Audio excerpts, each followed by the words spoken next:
Assalamualaikum warahmatullahi wabarakatuh.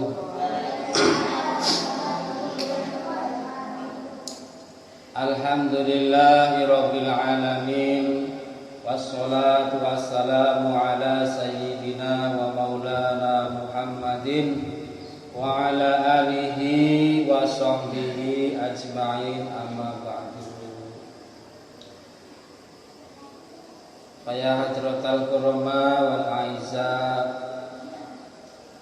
muassis Yayasan Al-Latifiyah, Ibu Nyai Sunarsi, Abah Ustaz Fatur Rosi, para hadirin hadirat adik-adik sekalian ingkang dipun rahmati Allah, ingkang dipun muliakan dening Allah Subhanahu wa taala.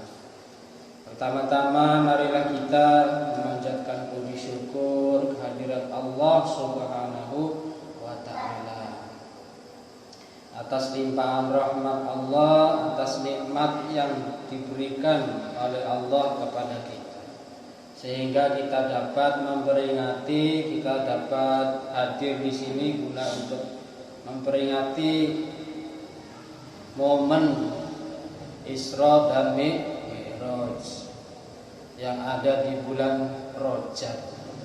Bulan Rajab merupakan bulan yang mulia sebab ada peristiwa Isra dan Mi'rajnya Nabi Muhammad sallallahu alaihi wasallam.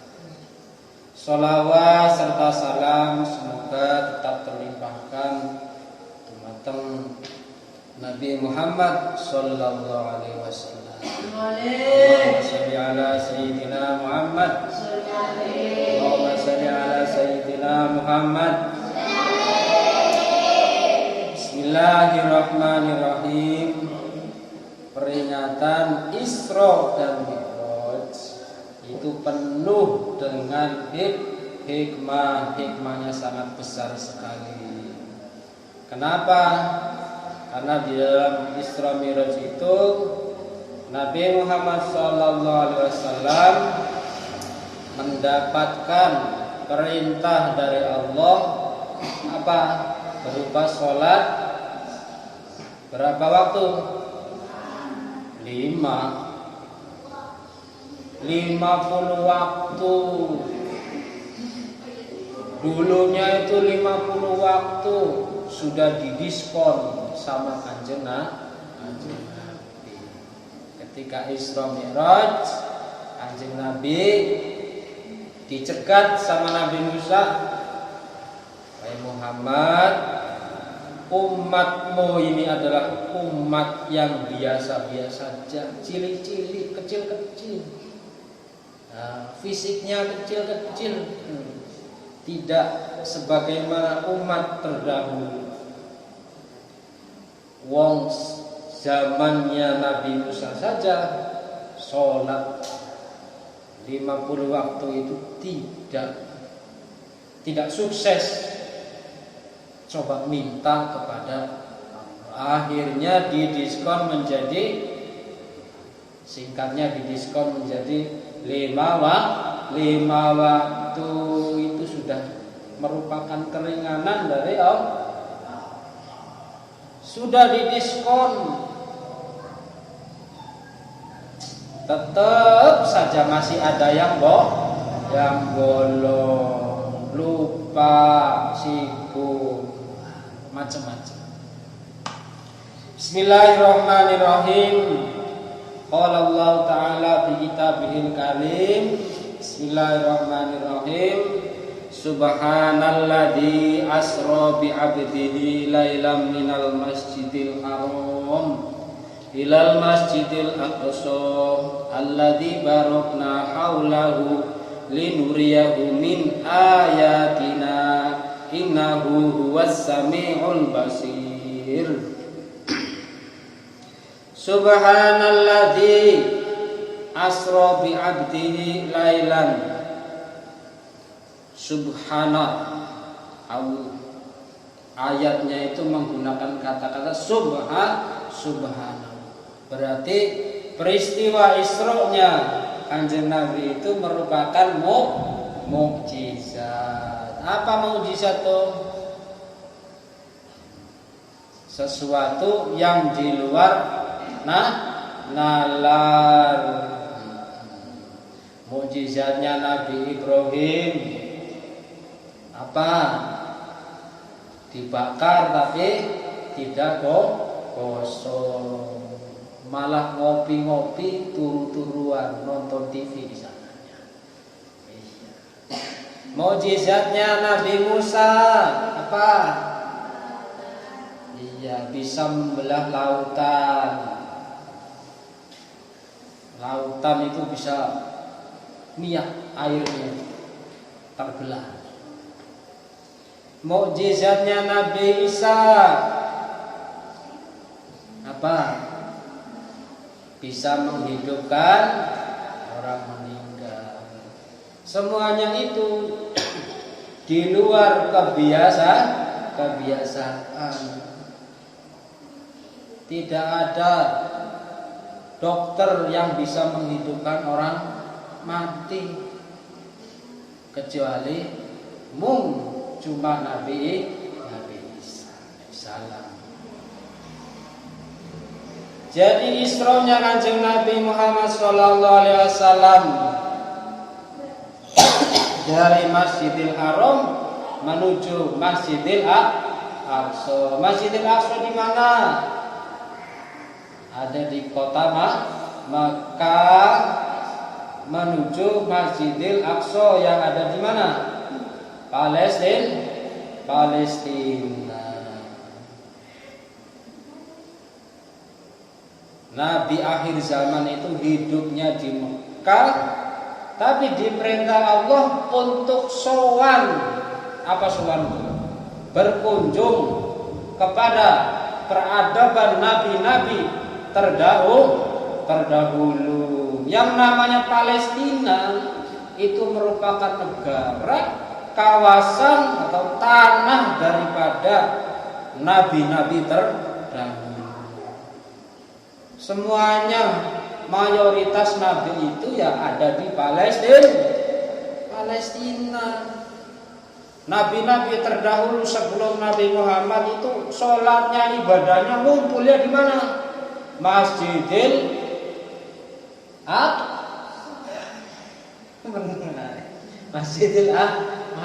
Aqsa. Jadi Kanjeng Nabi itu diperintah supaya berkunjung, sowan kepada nabi-nabi terdahulu. Kanjeng Nabi Muhammad SAW diperintah untuk belajar sejarah, sowan kepada nabi-nabi terdahulu. Nah, peristiwa Isra-nya ini perjalanan dari kota Mekah Masjidil Haram sampai ke Masjidil Aqsa. Itu kalau jalan kaki itu sampai 40 hari. Coba kalau nggak percaya sana. Jalan kaki dari Mekah sampai Palestina jajal berapa hari? Belum ada sepeda motor. Belum ada pesawat, belum ada. Nah, itu ditempuh dalam waktu 1 hari. Kok bisa? Nah, peristiwa Isra Mi'raj itu bisa dipakai dengan iman, bisa dipakai dengan kalau pakai iman, yang namanya Isra Mi'raj itu yang diisrokan siapa? Kanjeng Nabi. Yang mengisrokan siapa? Allah Subhanahu wa ta'ala. Pokok yang namanya Allah kalau sudah berkehendak, apapun itu hukum asbab, hukum-hukum duniawi itu tidak berlaku. Hukum duniawi, air kalau dipanasin akan mendidih, api itu sifatnya panas, es itu sifatnya dingin. Itu namanya hukum dunia. Tapi kalau menurut hukum Allah, kalau Allah sudah berkehendak, api meskipun panas tidak menjadikan panas kepada Nabi Ibrahim alaihissalam. Orang bisa sembuh itu juga sejatinya karena Allah Subhanahu wa ta'ala. Orang yang sudah meninggal secara hukum dunia tidak mungkin bisa hidup kembali kecuali atas izin Allah, mungkin melalui mukjizatnya Nabi Isa alaihissalam. Maka daripada itu, peristiwa Isra itu adalah peristiwa siapa yang mengisrakan? Peristiwa kehendak dan kudratnya Allah Subhanahu wa ta'ala, kekuasaannya Allah Subhanahu wa ta'ala.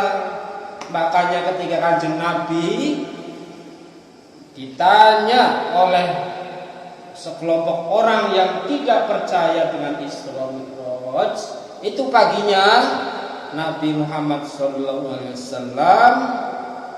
didatangi sekelompok lelaki, nggak percaya. Ya opo kok iso perjalanan dari Mekah ke Palestina dalam waktu semalam. Menengosi iki lagi dongeng. Ilmu. Makanya ditanya di sana, kata Kanjeng Nabi, wong iku kekuasaane Allah, bukan kehendak saya.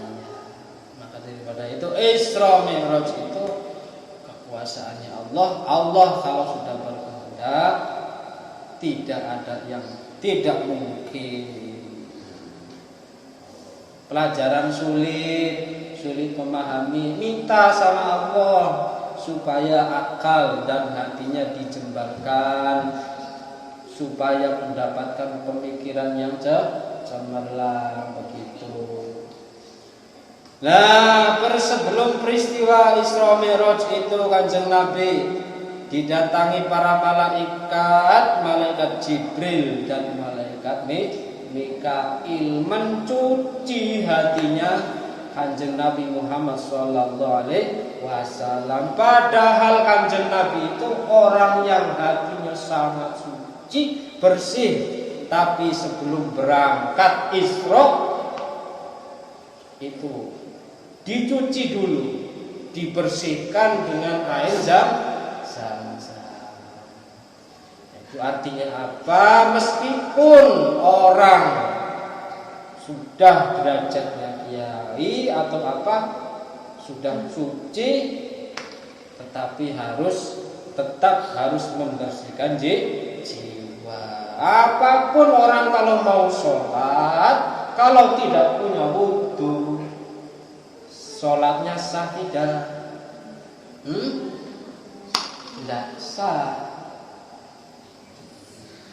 Jadi ibadah sholat syaratnya harus punya wudu. Itu syariatnya.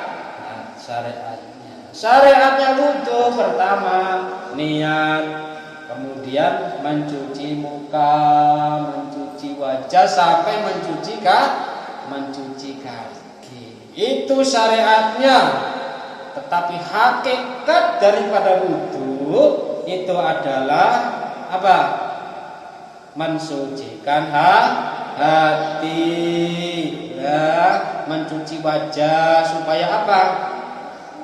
Wajah ini supaya bersih, maksiatnya wajah supaya lontur, tangan kemudian dicuci supaya apa? Maksiat sebab, dosa sebab daripada tangan supaya bersih. Kemudian apa? Mencuci, membasuh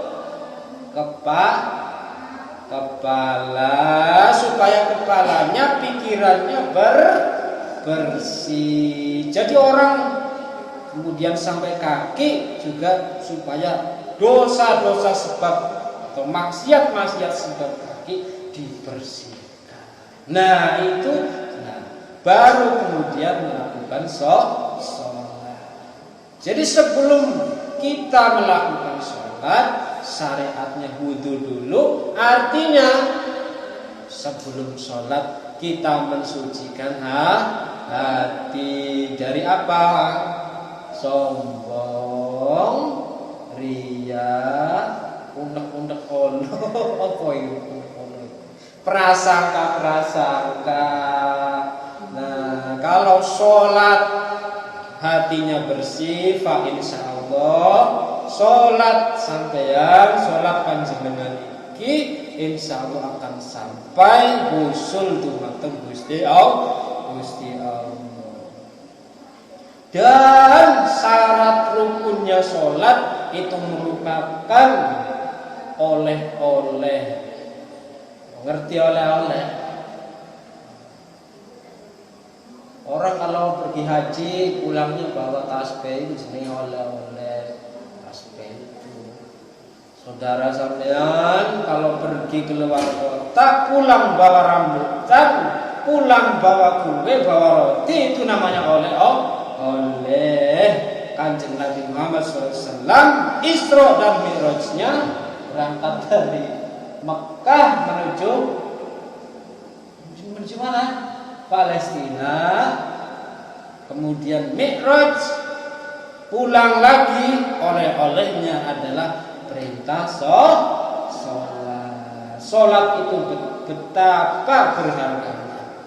As-sholatu imadud din, faman aqamaha faqad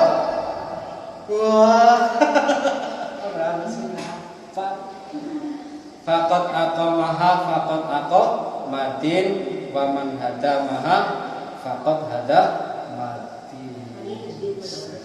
Iya, din sedunia.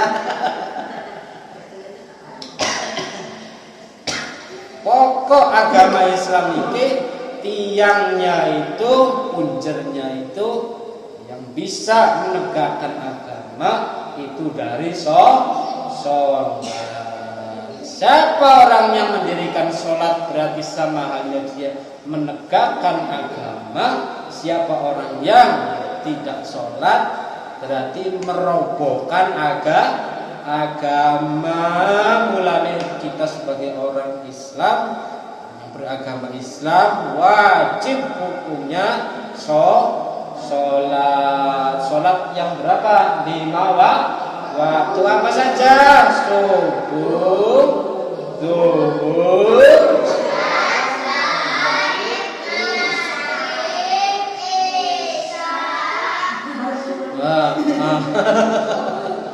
nah itu sholat yang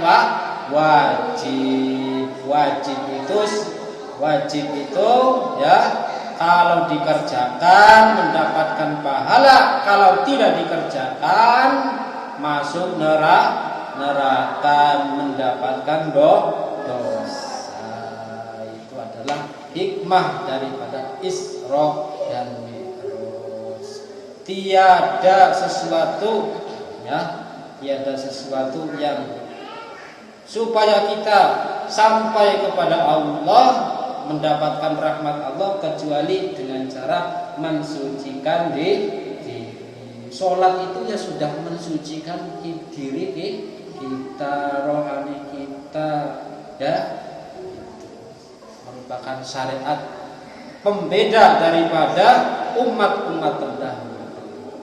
Satu lagi yang terakhir, bahwasanya Isra Mi'raj ya, Isra Mi'raj itu, kalau Isra Mi'raj itu sebenarnya peringatan umat sedunia. Karena di sini Isra Mi'raj itu melibatkan agama Islam, risalahnya Nabi Muhammad, dan juga melibatkan agamanya orang Nasrani, orang Yahudi, orang Nasrani, orang Yahudi, orang Islam. Kalau sudah akur nanti ketemu di mana? Baitul Masjidil Aqsa. Jadi Masjidil Aqsa itu kalau sudah ketemu tiga agama ini di situ, insya Allah tidak akan ada peperangan. Ya, yang bikin ribut itu dunia kacau, perang itu telu iku. Jadi kalau agama tiga ini kalau sudah bersatu, berdamai, ketemu di Masjidil Aqsa, insya Allah akan perdamaian dunia akan tercapai. Ya dari sini perdamaian dunia itu ya dari Isra Mi'raj. Ya. Jadi kedamaian dunia insya Allah di barokah Isra Mi'raj, insya Allah dunia akan tenteram dan damai. Bismillahirrahmanirrahim. Allahumma inni astaudi'uka ma 'allamtanihi farzuqni ilayya inda hajati ilaihi wa la tusini ya rabbal alamin. Al-Fatihah. Alhamdulillahirabbil alamin arrahmanir rahim. Iyyaka na'budu wa iyyaka nasta'in. Ihdinas siratal mustaqim. Siratal ladzina an'amta 'alaihim ghairil maghdubi 'alaihim waladdallin. Rabbil Walaikumikum, mudah-mudahan bermanfaat. Assalamualaikum warahmatullahi wabarakatuh.